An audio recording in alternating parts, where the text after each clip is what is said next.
শুভ সন্ধ্যা। সবাই নিশ্চয়ই ভালো আছো।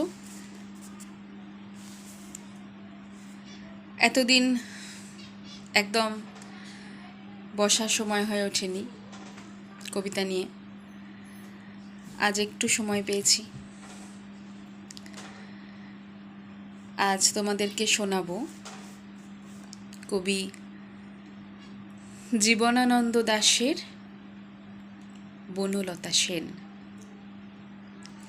আচ্ছা, কেমন হয়েছে সবাই জানিও, লাইক করো, কমেন্ট করো, আর যদি পারো তাহলে আমার চ্যানেলটাকে সাবস্ক্রাইব করে দিও। শুরু করি। হাজার বছর ধরে আমি পথ হাঁটিতেছি পৃথিবীর পথে, সিংহল সমুদ্র থেকে নিশীথের অন্ধকারে মালয় সাগরে অনেক ঘুরেছি আমি। বিম্বিসার অশোকের ধূসর জগতে সেখানে ছিলাম আমি। আরো দূর অন্ধকারে বিদর্ভ নগরে আমি ক্লান্ত প্রাণ এক। চারিদিকে জীবনের সমুদ্র সফেন আমারে দুদণ্ড শান্তি দিয়েছিল। নাটোরের বনলতা সেন। চুল তার কবেকার অন্ধকার বিদিশার নিশা,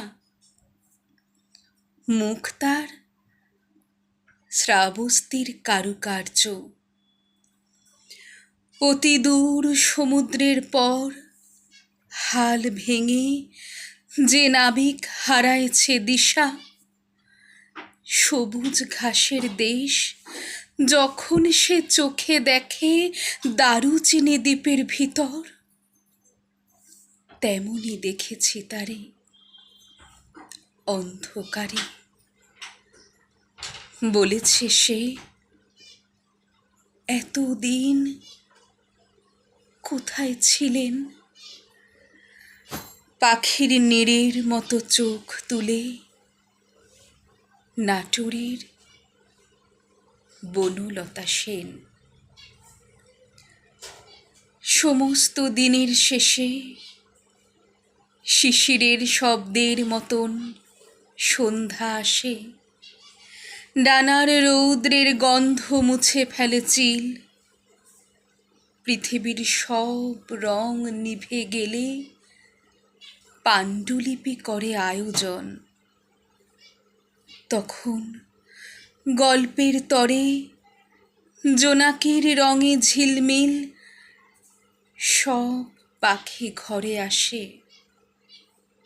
সব নদী ফুরায় এ জীবনের সব লেনদেন। থাকে শুধু অন্ধকার, মুখোমুখি বসিবার বনলতা সেন।